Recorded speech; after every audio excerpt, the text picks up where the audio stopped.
ശബരിമല സ്വർണ്ണക്കൊള്ള വിവാദത്തിൽ സംസ്ഥാന സർക്കാരിനെതിരെ വിമർശനം ഉന്നയിച്ചിരിക്കുകയാണ് LDFിലെ ഘടകകക്ഷിയായിട്ടുള്ള RJDയുടെ സംസ്ഥാന അധ്യക്ഷൻ MV ശ്രേയാംസ് കുമാർ. സ്വർണ്ണപ്പാളി കേസിലെ കുറ്റക്കാർക്കെതിരെ CPM നടപടിയെടുക്കേണ്ടതായിരുന്നു. നടപടിയെടുക്കാത്തത് അവരുടെ സംഘടനാ രീതിയായിരിക്കാം. നടപടിയെടുത്തിരുന്നുവെങ്കിൽ ജനങ്ങൾക്ക് LDFിനെ കൂടുതൽ വിശ്വാസം വരുമായിരുന്നു. പോറ്റിയെ കേറ്റിയെ എന്ന പാരഡി ഗാനം വിവാദമാക്കേണ്ട കാര്യമില്ല. മുൻപും ഇതുപോലെ ധാരാളം പാരഡി ഗാനങ്ങൾ ഇറങ്ങിയിട്ടുണ്ട്. അതിനെ ഹാസ്യമായി മാത്രം കണ്ടാൽ മതിയെന്നും MV ശ്രേയാംസ് കുമാർ വ്യക്തമാക്കി. പാരഡി ഗാനം പണ്ട് VD രാജപ്പനിൽ എൻ്റെ ഒരു ആശാനല്ലേ, അതേപോലെ ഇല്ല.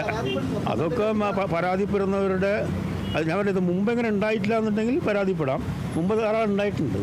അപ്പോൾ ഇതൊരു ഹ്യൂമറസായിട്ട് കണ്ടാൽ മതി, ഇത്രേ ഉള്ളൂ. പാരഡി അതന്നെ, പാരഡിയൊക്കെ കുറേ കാലമായിട്ടുള്ളതല്ലേ, ആ രീതി കണ്ടാൽ മതി. ഈ സ്വർണ്ണപ്പാളി കേസിൽ അങ്ങനെ കേരള പോലീസ് തന്നെ നടത്തിയ അന്വേഷണത്തിൽ കോടതിയുടെ മേൽനോട്ടത്തിൽ ആ കോടതി പറഞ്ഞിട്ടുണ്ട് തൃപ്തികരമാണ് അന്വേഷണം എന്ന് പറഞ്ഞിട്ടുണ്ട്. സംഭവിച്ചിട്ടുണ്ടെങ്കിൽ സ്വാഭാവിക നടപടി എടുക്കേണ്ടതായിരുന്നു. എടുത്തിട്ടില്ല എന്നുള്ളത് അവരുടെ പാർട്ടിയുടെ കാര്യമാണ്, അവരുടെ സംഘടനാ രീതിയായിരിക്കും അത്. പക്ഷേ നടപടി എടുത്തിരുന്നുവെങ്കിൽ ജനങ്ങൾ കൂടുതൽ ഈ കാര്യത്തിൽ വിശ്വാസം വരുമായിരുന്നു നടന്നുകൊണ്ടേണ്ടതുണ്ട്.